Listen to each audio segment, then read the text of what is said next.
One of the best examples of a financial crisis caused by government-sourced economic ignorance comes right from our favorite Western empire, the one that men apparently think about all the time.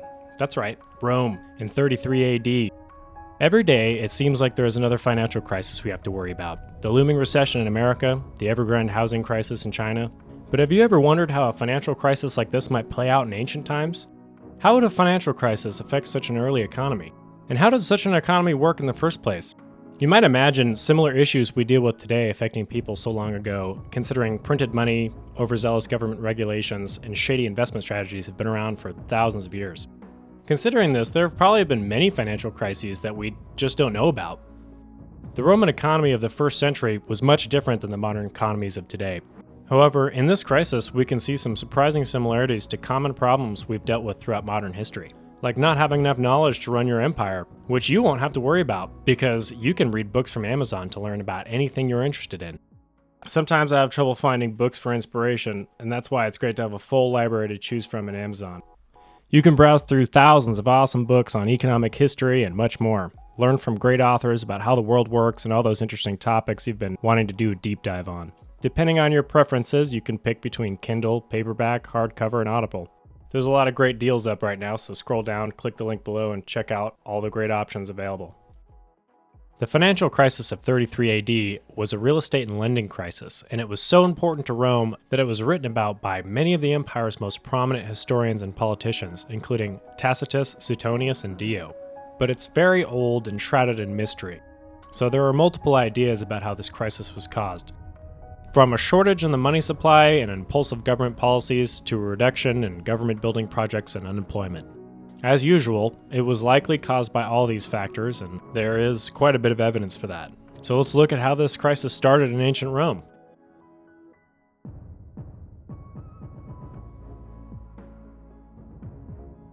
After Augustus Caesar's armies won the revolution resulting from Julius Caesar's assassination, Augustus became the first emperor of Rome. The post-Roman Revolution era was a time of readjustment. A long period of conflict came to an end, marking the start of a more stable and peaceful era, the Pax Romana. This shift had a profound impact on how the empire managed its resources. To pay for government expenditures, Rome collected taxes from its outer provinces in return for protection from other aggressors and Rome itself. They paid taxes in multiple ways, including with grain, which Rome distributed to its free citizens who didn't actually pay any taxes, and in the form of money or gold, which it used to pay for construction, the military, and government wages. After this money was in the hands of the Roman people, they used it to buy foreign goods and luxuries from the outer provinces, until often more money was leaving Rome than coming in, making it necessary to continually provide the Roman people with more money and employment, often through constructing public works projects in order to keep currency deflation at bay. This process of using government money to continuously stimulate the economy was a hallmark of the Roman system.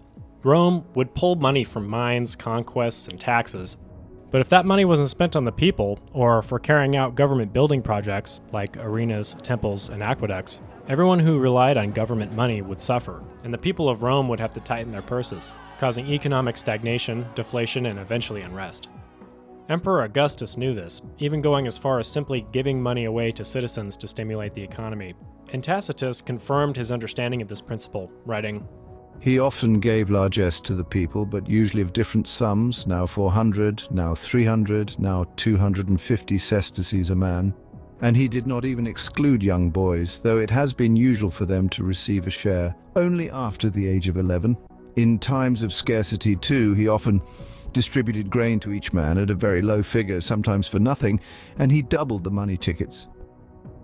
However, not every Roman emperor accepted this basic truth about the Roman economic system, and this would become clear during the reign of Tiberius, as the root of this crisis can be traced back to his monetary policies over his long reign. After Tiberius took power in 14 AD, there was a clear decline in government building projects, and there was basically none 8 years before the economic crisis of 33 AD. And this trend actually continued until his death 4 years later in 37 AD. This was a very big change from the previous era of Emperor Augustus, who had maintained a healthy circulation of money through constant building programs. It didn't help that the large building projects were always a state-run enterprise, because all the marble and granite quarries were state-owned. So without constant government action, there would be no construction work. It's not like the private sector could have just picked up the slack for the government. So the decrease in government building projects would likely have led to high unemployment and less money circulating in the economy, which could have made the economic crisis worse, especially for debtors who suddenly found it difficult to borrow the money they needed. During the 1st century AD, most sources say that Rome's population was about a third slaves, and much of the government's construction labor was contracted by slave owners. The slave owners would use some of this money from the government contracts to feed and care for the expensive slaves. This high slave population in Rome is likely what put off the employment crisis during these years of reduced construction, as rich slave owners were able to feed their slaves with money coming in from different sources, or simply free them in times of dire need. It probably had a more immediate effect on the free Roman tradesmen who worked on these projects too, though. With no government building projects for so long, this money used to consistently feed the high number of slaves would have slowly dried up, eventually leading slave owners to make a hard decision. Free the slaves and let them get free food from the government dole, sell the slaves at a deflated price during a time of low demand, or keep eating the cost of taking care of them. Another reason for the decrease in the money supply was likely caused by increasing amounts of hoarding in the state coffers over many years, opposed to Emperor Augustus's earlier practice of literally throwing money to the people of Rome in times of prosperity. This hoarding likely slowed the normal commercial and private transactions among free Romans, further adding to the cash squeeze as money supply built up in the imperial treasury and decreased everywhere else. Upon becoming emperor, Emperor Tiberius inherited about 100 million sesterces from Augustus, which is not a lot, but by the time he died, he had amassed a wealth of about 2.7 billion sesterces. That's about a 27 times increase in imperial funds, coming out to over 100 million in surplus for each year of his reign. So, if he wanted to, he could have easily funded a 350 million sesterce building project within about 3 years and broke even. But this money never made it into the hands of the Roman people. Interestingly, the available economic data from this time shows the price of grain in particular rising. This would go against what you would expect from a low money supply, which would usually decrease prices overall. But these high grain prices were probably not caused by general inflation in the economy, but by the constantly low grain supply leading to extremely high demand. This is pretty clear from the multiple food crises around this time, including one in 5 AD, one in 6 AD, and one during the reign of Tiberius in 19 AD that he was forced to use some of the empire's money to fix. From the evidence that we have, it's obvious that people were aware of the issues that Tiberius's policies were causing, as immediately after he died, Caligula and Claudius after him both began extensive building projects that mirrored Augustus in scale. This graph shows how the two emperors picked up the slack from his glut of public works projects, with Claudius starting 2 famous food supply projects, draining the Fucine Lake and building the harbor of Ostia, to help fix these aforementioned food supply issues and provide the people of Rome with more work. So even though there is not clear evidence of a job shortage written anywhere, there is clear evidence that everyone except Tiberius thought it was necessary to revive the public works projects, likely as a way to provide the people of Rome with continuous work, more food, and an improved overall economy.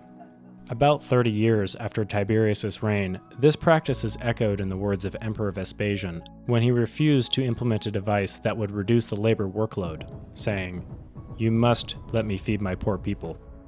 Along with an extremely high population of slaves, this basically unanimous preference of emperors to keep the status quo and not complicate the system is a big reason for Rome's slow innovation. And it's probably where that myth of Tiberius killing the inventor of bendable glass to keep the price of gold from falling comes from. Yeah, sorry guys, that one's almost definitely not true. What Vespasian was doing, along with the other emperors, would be like a farmer refusing to use a tractor in fear of making his farmers' jobs unnecessary. It's reminiscent of the arguments of many workers throughout history resisting industrialization. Considering the economic environment, the crisis of 33 AD could simply have been a money supply crisis. This abrupt decline in the money flow due to the state's policies under Tiberius would have likely played a significant role in disrupting the economic stability of Rome. However, on top of this cash squeeze caused by Tiberius's stinginess, there were other issues brewing in the empire. Right before the crisis, there were multiple businesses going bankrupt and a bank run that other banks refused to bail out. This can kind of be seen as Rome's Black Thursday. It was the beginning of a collapse as the bank, and likely its patrons, sold their land, leading to falling prices. This caught the attention of Tiberius and the Roman government, and Tiberius, in a display of economic ignorance, recalled Caesar's law after it was ignored for over half a century. This was an old real estate law enacted by Julius Caesar as a war measure in 49 BC to ensure that land values wouldn't fall, and requiring lenders to invest a certain amount of money in land in Italy. When it was reluctantly revived by the Senate, as many of them did not like this idea, for pretty obvious reasons, it required that lenders invest 2/3 of their money in land, and the Senate gave them 18 months to fix their portfolios, leading them to call in much of their loans immediately. This forced many people to sell their property to pay for the loans, and it wasn't a lot of time for landowners to liquidate their assets. This caused a classic real estate crash as everyone had to sell their land and renegotiate mortgages all at the same time, further reducing interest rates and prices on real estate, doing the exact opposite of what the law was supposed to do. Tacitus put the situation this way. Hence followed a scarcity of money, a great shock being given to all credit, the current coin too, in consequence of the conviction of so many persons and the sale of their property being locked up in the imperial treasury or the public exchequer. Creditors, however, were suing for payment in full, and it was not respectable for persons when sued to break faith. So at first there were clamorous meetings and importunate entreaties, then noisy applications to the praetor's court. And the very device intended as a remedy, the sale and purchase of estates, proved the contrary, as the moneylenders had hoarded up all their money for buying land. The facilities for selling were followed by a fall of prices, and the deeper a man was in debt, the more reluctantly did he part with his property, and many were utterly ruined. The people who were most affected by this real estate crisis were probably Rome's new rich landowners. One of the main ways that the new rich in Rome used their money was for buying land, because, like in most pre-industrial societies, land was a badge of prestige and political power. So after getting loans to buy this land, they were forced to immediately pay them back as lenders called in their loans.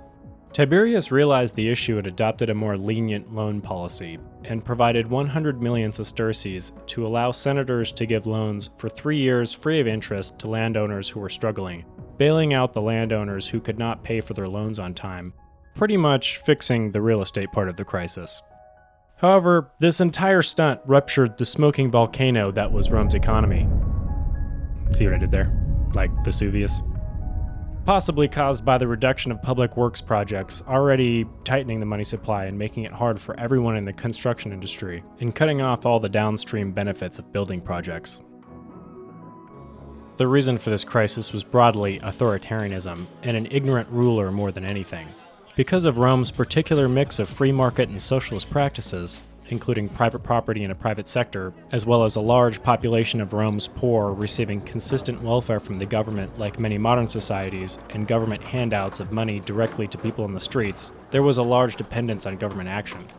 Those who had the skills and status to become a merchant or tradesman would also be at the whim of the government because so much of the city's money came from government work and handouts. With so much reliance on the government to fund the economy, there must have been issues when the leaders decided not to spend tax money for whatever reason. This seems to be a classic age warning to economies that are heavily subsidized by the government. Imagine if this had happened when the government had no surplus to bail out the people. If it was running a deficit like most countries with heavy-handed socialist policies, and extremely low credit affecting the country's ability to get loans, the effects would have been multiple times more disastrous. No more welfare, no more handouts, no more government salaries, and no more money for government protection. It would have been a complete collapse, at least for a few years. Rome probably would never have seen issues like this considering they would just raise taxes on the outer provinces to make up the difference. Likely at the edge of a sword. Maybe they would just start a war with a border territory, making those people pay for the poor of Rome. But today, most countries don't have the luxury of being the most powerful military force in their neck of the woods, and would most likely just print money and end up like Zimbabwe with worthless $1 million bills, or Argentina with a stifled history of success. None of this would be necessary with a free economy and a free populace who could negotiate wages, build wealth, and innovate at will. This would have made the difference between Rome's stagnation and the stagnation of many countries today. Anyways, that's everything. Be sure to check out my sources in the description and tell me if I missed anything. Feel free to help us out with a tip to our Ko-Fi, and if you're a creator struggling to make content, check out Dangsphere in the link in the description, a production meets marketing company that helps creators turn their stories into content that grows their audience and business. Thanks for watching, and stay free.